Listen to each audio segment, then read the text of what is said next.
Hello, this video tutorial will demonstrate how to install Microsoft Office 2019. First, you need to log into your JCC email account. We will just scroll down on the home page, and in the resource section, click on the employee email link.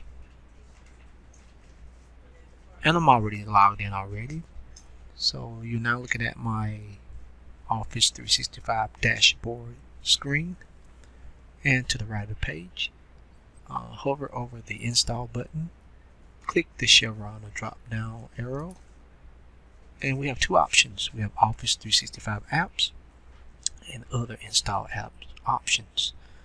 Please click on the other install options button. You're now in the apps and devices section, and under Office you have the Office 2019 applications: Word, Excel, PowerPoint, Access, Publisher, Outlook, Skype, and OneDrive.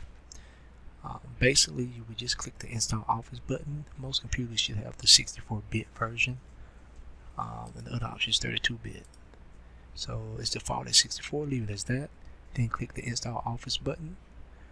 This should install Skype for Business on your laptop or your PC.